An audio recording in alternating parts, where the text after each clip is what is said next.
राधे राधे प्यारे भक्तों, शाम सदा शिव चैनल में आप सभी का स्वागत है। आज हम आपके लिए लेकर आए हैं भगवत गीता का 15वां अध्याय। तो आइए सुनते हैं। अर्जुन एक गजराज था, मेरा भक्त महान, संसार में करने गया एक दिन दिव्य स्नान। ग्रहा ग्रहा गजराज को किया तनिक नाही देर, भागा गरुड़ पर आ गया सुना जो उसकी ढेर। हता ग्रहा को जयकार, गज को लिया बचाए, ऐसे ही निज भक्त के लागू सदा सहाय। जो मेरे अधीन है मैं उसका रखवाल, 15 अध्याय में कहते हैं नंदलाल। 14वें अध्याय में तीनों गुणों का विस्तार से वर्णन कर भगवान बोले, संसार रूपी पीपल के वृक्ष जिसकी परमेश्वर रूप जड़ और मूल, ब्रह्म रूप शाखा और वेद पत्ते कहे गए हैं, उनको तो विवेकी समझ लेता है। वह वेद के मंतव्य को जानने वाला इस संसार रूपी वृक्ष के तीनों गुणों रूपी जल से बड़ी हुई नीचे और ऊपर सर्वस्त्र फैली शाखाएं हैं, जिसमें सांसारिक विषय रूपी कोमल पत्तियां वाली मनुष्य से लेकर कीट पतंगे निष्कष्ट योनि पर्यटन नीचे को जाने वाली शाखाएं हैं, गंधरादि ऊपर को जाने वाली शाखाएं हैं, कर्मानुसार बंधन उत्पन्न करने वाली इच्छा रूपी जड़ भी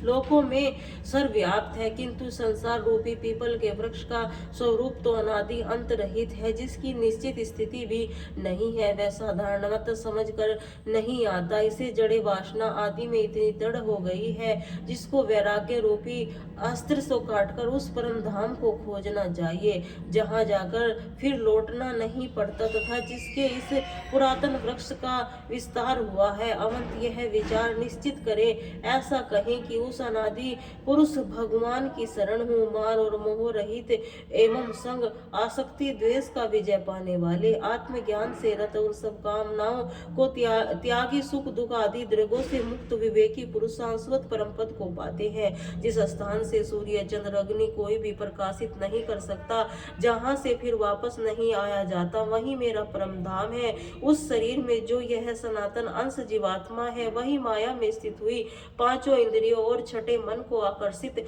करता है। जैसे गंध में स्थान से वायु गंध को दूसरे स्थान में ले जाता है, उसी प्रकार यह देवादियों का स्वामी जीवात्मा भी जब पहले शरीर को परित्याग करता है, तब मन और इंद्रियों को एक साथ लेकर दूसरे शरीर में जाता है। जिस शरीर की यह जीवात्मा पुनः प्राप्त करता है, उसमें कान नाक चरम जीव आंख और मन में आश्चर्य से ही विषयों का भोग भोगता है। शरीर में स्थित रहने वाले विषयों को भोगने और शरीर को परित्याग करके जाते हुए को ज्ञान रूप नेत्र वाले ही देख पाते हैं, अज्ञानी जन नहीं। बड़े प्रयत्नों के द्वारा योगी जन आत्म तत्व को जान पाते हैं, परंतु उन्हें तत्व का बोध नहीं। वे तो प्रयत्न करते हुए भी आत्मा को नहीं जान पाते। इतनी बात कहकर भगवान ने अर्जुन से कहा, समस्त विश्व को प्रकाशित करने वाले सूर्य और चंद्रमा, अग्नि के रहने वाला तेज, मुझको समझो। इस पृथ्वी में प्रवेश कर अपने प्रताप से ही समस्त भूत प्राणियों का आधार करता हूँ। चंद्र रूप में संपूर्ण औषधि का पोषण मैं ही करता हूँ, तथा समस्त अर्परिधियों में स्थित हुआ जठरा अग्नि बनकर 4 प्रकार के भज्य भोज्य चौष्टय और लोह भोज्य के पदार्थों में मैं ही पचाता हूँ। मैं ही समस्त प्राणियों के हृदय में स्थित हूँ, तथा मेरे में ही स्मृति ज्ञान और अपोहन शयनों का नाश भी होता है। सभी वेदों को जानने योग्य विश्व में मैं हूँ, वेदों का कर्ता और ज्ञाता मैं ही हूँ। इसी सृष्टि के सर नाशवान अक्षर अविनाशी प्रकार पुरुष है। इसमें नाशवान तो यह शरीर है, जो अक्षर तथा आत्मा अविनाशी अक्षर कहलाता है। इन दोनों में ही कोई प्रधान पुरुष है, तो वह तो कुछ और ही है, जो तीनों लोकों में प्रवेश कर सबको धारण पोषण करता है। परमात्मन कहा जाता है। वास्तव में मैं तो अक्षर और अक्षार्थ अर्थात नाशवान अविनाशी दोनों में ही उत्तम हूँ। इसी कारण लोक तथा वेद में पुरुषोत्तम नाम से विख्यात हूँ। हे भारत, इसी भांति जो ज्ञानी पुरुष मुझे पुरुषोत्तम समझता है, वही वास्तव में सब कुछ समझ चुका है, और इसी कारण सब भांति मेरा भजन करता है। एवं हे अर्जुन, ऐसा शास्त्रों गंभीर रहस्यमयी तत्व को मैंने तुम्हें बतलाया है, जिसको समझ लेने पर और कुछ शेष नहीं रहता, तथा मनुष्य ज्ञानी कृत कर्तव्य हो जाता है।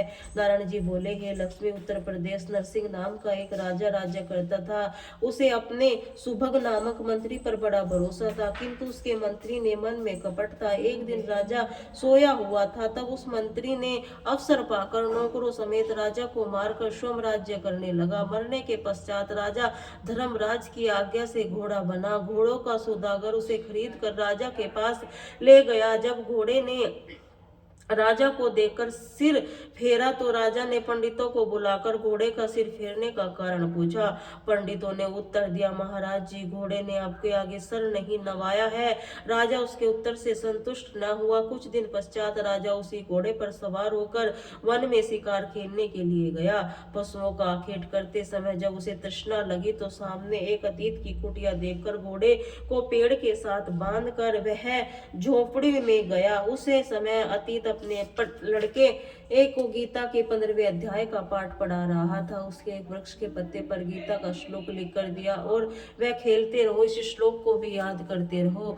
वह लड़का जब खेलते खेलते घोड़े के पास गया तो उस पत्ते को घोड़े ने देखा। पत्ते पर दृष्टि डालते ही उसने घोड़े को देह त्याग कर दी, देव देही पाई। राजा ने जब घोड़े को मरा हुआ देखा, अतीत ने लड़के को मरने का कारण पूछने लगा। अतीत बोला, हे राजन, मैंने गीता का श्लोक अपने लड़के को याद करने को दिया था, उस श्लोक को पढ़कर यह घोड़ा मर गया है। हे राजा, तू पिछले जन्म में मंत्री था, वह घोड़ा तेरा राजा था, तू इसे मारकर खुद राजा बन गया।